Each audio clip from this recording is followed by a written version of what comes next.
Viewers, computersadda.com అనే వెబ్సైట్ని open చేసి కంప్యూటర్స్లో ఈచ్ అండ్ ఎవ్రీ కోర్సుకు సంబంధించిన notes, shortcut keys, abbreviations, quiz, అలాగే మన తెలుగు వీడియోస్ మొత్తం కేటగిరీస్ వైజ్గా నేర్చుకోవచ్చండి. అలాగే తెలుగు కంప్యూటర్స్ అడ్డా అనే యూట్యూబ్ ఛానల్ని సబ్స్క్రైబ్ చేసుకోండి.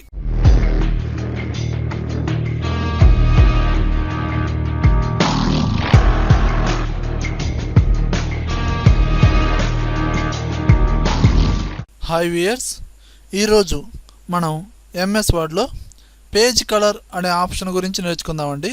చూడండి వ్యూయర్స్, మనం ప్రీవియస్ క్లాస్లో వాటర్ మార్క్ గురించి చెప్పుకున్నాం కదా. ఈ water mark, page colour, page borders, ఈ ఆప్షన్స్ అన్ని డిజైన్ అనే ట్యాబ్లో ఉంటాయండి. ఓకేనండి, డిజైన్ అనే ట్యాబ్లో మనకి ఈ ఆప్షన్స్ ఉంటాయండి. నేను ఆల్రెడీ వాటర్ మార్క్ గురించి చెప్పుకున్నామండి. ఈరోజు మనం పేజ్ కలర్ అనే ఆప్షన్ ఏ విధంగా యూజ్ అవుతుంది అనేది చెప్పుకుందాం. చూడండి వ్యూయర్స్, ఇంకోటి ఏంటంటే ఇందులో కనిపించే ఈ 3 options, water mark, page colour, page borders, ఈ 3 ఒక పేజీలో అప్లై చేస్తే ఆటోమేటిక్గా వేరే పేజీలో వచ్చేస్తాయండి. అంటే మీరు డాక్యుమెంట్లోకి, అంటే ఎంఎస్ వర్డ్లో ఎన్ని పేజెస్ అయితే తీసుకుంటున్నారో ఆటోమేటిక్గా ప్రతి పేజీలోకి వచ్చేస్తుంది. ఒక దాంట్లో తీసేస్తే ఆటోమేటిక్గా అన్నింటిలో పోతుందండి. నేను ఆల్రెడీ మీరు వాటర్ మార్క్లో చూసే ఉంటారు. ఓకేనా, ఇప్పుడు మనం ఏం చేద్దామంటే పేజ్ కలర్ అనే ఆప్షన్ యూస్ చేద్దాం. ఓకేనా, పేజ్ కలర్ ఏం లేదండి, మీరు ఆల్రెడీ ఒక షేప్ డ్రా చేయడం వచ్చు. షేప్లోకి ఏదైనా కలర్ కానీ పిక్చర్ కానీ ఫిల్ చేయాలంటే ఏం చేస్తారు, ఫార్మేట్ ట్యాబ్లోకి వెళ్ళిపోయి షేప్ ఫిల్ అనే ఆప్షన్లోకి వెళ్ళి మనకు కావాల్సిన కలర్ కానీ, గ్రేడియంట్ కలర్స్, మల్టీ కలర్స్ కానీ, పిక్చర్స్ కానీ, టెక్స్చర్స్ అంటే వుడ్ మెటీరియల్స్, డిజైన్స్ ఉంటాయి కదండి, ప్యాటర్న్స్ కానీ ఏదైనా సెట్ చేసుకోవచ్చు. అలానే అక్కడ ఏం చేశారు, మీరు ఒక షేప్లో ఫిల్ చేశారు. ఇదేంటంటే ఈ పేజ్ కలర్ అనే ఆప్షన్ యూజ్ చేసి ఒక పేజ్ మొత్తానికి అప్లై చేయొచ్చు. అంటే ఏంది, కలర్ కానీ, గ్రేడియంట్ కలర్స్ కానీ, పిక్చర్స్ కానీ, టెక్స్చర్స్ కానీ, ఈ మొత్తం ఆప్షన్స్ అందులో ఉంటాయండి. అండ్ ఇక్కడ నేర్చుకునేది ఏంటంటే మనం ఒక పేజీకి అప్లై చేస్తే ఆటోమేటిక్గా అన్ని పేజెస్కి వచ్చేస్తాయి. చూడండి, నేను ఇక్కడ ఏం చేస్తున్నా అంటే కొంచెం జూమ్ అవుట్ చేసి ఒక 3 పేజెస్ తీసుకుంటున్నాను. ఓకేనా, 3 పేజెస్ డిస్ప్లే అయ్యేలాగా చేస్తున్నాను. ఇదిగోండి, మొత్తం 3 పేజెస్ డిస్ప్లే అవుతుంది కదా. ఇప్పుడు ఏ పేజీలో అయినా కర్సర్ పెట్టండి. నేను ఇప్పుడు ఏం చేస్తున్నా అంటే డిజైన్లోకి వెళ్ళిపోయాను. ఇక్కడ పేజ్ కలర్ అనే ఆప్షన్ ఉంది కదండి, దాని కింద యారో మార్క్ ఉంది కదా, దాన్ని ప్రెస్ చేసి చూడండి మనకు కావాల్సిన కలర్ మీద, ఇంకా ప్రెస్ చేయలేదండి, జస్ట్ పెడుతున్నాను, ప్రివ్యూ చూపిస్తుంది. ఓకేనా, చూడండి ఈ విధంగా సింగిల్ కలర్ కూడా మీరు అప్లై చేసుకోవచ్చు. చూడండి అన్ని పేజెస్లోకి వచ్చేస్తుంది. ఓకేనా, మీకు కావాల్సి వస్తే దాని మీద ప్రెస్ చేయండి, ఆటోమేటిక్ అప్లై అయిపోయింది. నా కలర్ అవసరం లేదు, అసలు ఏమీ అవసరం లేదు అనుకుంటే ఇక్కడ నో కలర్ అనే ఆప్షన్ ఉంది చూడండి, దీన్ని ప్రెస్ చేయాలి. నా కలర్సే కాదండి, gradient colours, pictures, textures, patterns మొత్తం కావాలి అని అనుకుంటే మాత్రం ఇక్కడ ఫిల్ ఎఫెక్ట్స్ అనే ఆప్షన్ ఉంది చూడండి, ఉందా లేదా, దాన్ని ప్రెస్ చేయండి. ఇక్కడ వచ్చినాయి చూడండి ఆప్షన్స్. చూడండి గ్రేడియంట్, టెక్స్చర్స్, ప్యాటర్న్, పిక్చరు. చూడండి గ్రేడియంట్ అంటే 1 కలర్ అయినా 2 కలర్స్ అయినా ఎన్నైనా తీసుకోవచ్చు. 2 కలర్స్ తీసుకున్నారు.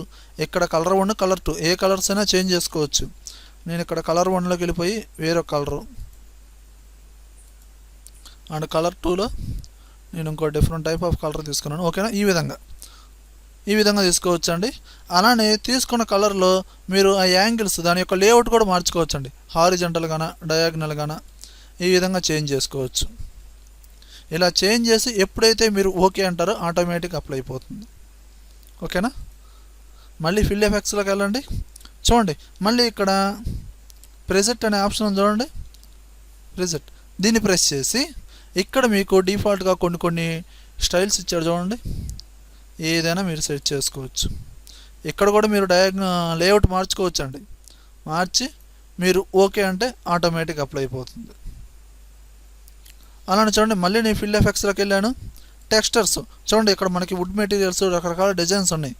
మీకు కావాల్సింది సెలెక్షన్ చేసి ఓకే అనండి, ఆటోమేటిక్ అప్లై అయిపోతుంది. అలానే ఫిల్ ఎఫెక్ట్స్, ప్యాటర్న్స్ చూడండి, ఇక్కడ డిఫరెంట్ ప్యాటర్న్స్ ఇచ్చాడు. అలానే ఈ ప్యాటర్న్ కలర్స్ 2 కలర్స్ ఉంటాయి. ఆ కలర్స్ కూడా మనం మార్చుకోవచ్చు అండి. ఫోర్గ్రౌండ్, బ్యాక్గ్రౌండ్ ఉన్నాయి చూసారు కదా. ఫోర్గ్రౌండ్ వేరే కలర్ పెట్టా, ఇదిగో మారిందా లేదా. బ్యాక్గ్రౌండ్ నేను ఇంకో కలర్ తీసుకున్నా. దీనిలో నచ్చిన ప్యాటర్న్ ఇదిగోండి, ఈ ప్యాటర్న్ నచ్చింది నాకు, దీన్ని సెలెక్షన్ చేశాను. ఓకే అన్న, అప్లై అయిందా లేదా, ఈ విధంగా. అలానే లాస్ట్ అండ్ ఫైనల్ పిక్చర్లోకి వెళ్ళి సెలెక్ట్ పిక్చర్ అనే ఆప్షన్ తీసుకొని మీకు కావాల్సిన పిక్చర్స్ ఉంటాయి కదా కంప్యూటర్లో, ఏదో పిక్చర్ తీసుకుందాం. క్లిక్ చేసి ఇక్కడ ఇన్సర్ట్ అనే బటన్ ఉంటుంది, దాన్ని ప్రెస్ చేయండి. ఓకే అనండి, ఆటోమేటిక్ అప్లై అయ్యింది. ఈ విధంగా మనము ఒక డాక్యుమెంట్లోకి అంటే ఒక పేజెస్లోకి కావాల్సిన పిక్చర్స్ కానీ టెక్స్చర్స్ కానీ ప్యాటర్న్స్ కానీ ఏదైనా అప్లై చేసుకోవచ్చు. ఏ ఆప్షన్ ద్వారా అండి? Page colour. డిజైన్ ట్యాబ్లో పేజ్ కలర్ అనే ఆప్షన్ ద్వారా ఈ విధంగా చేసుకోవచ్చు. ఇక్కడ నాకు ఇంకా ఏం అవసరం లేదనుకుంటే పేజ్ కలర్లోకి వెళ్ళిపోయి వైట్ కలర్ అయినా పెట్టుకోవచ్చు, నో కలర్ అనే ఆప్షన్ అయినా ప్రెస్ చేయొచ్చు, ఆటోమేటిక్ అన్నిట్లో పోతుంది. ఓకే వ్యూయర్స్, నా వీడియో కనుక నచ్చినట్లయితే లైక్ బటన్ ప్రెస్ చేయండి, యూట్యూబ్ ఛానల్ని సబ్స్క్రైబ్ చేయండి, ఫేస్బుక్లోను గూగుల్ ప్లస్లోను ట్విట్టర్లోను నా వీడియోని షేర్ చేయండి. Thank you very much.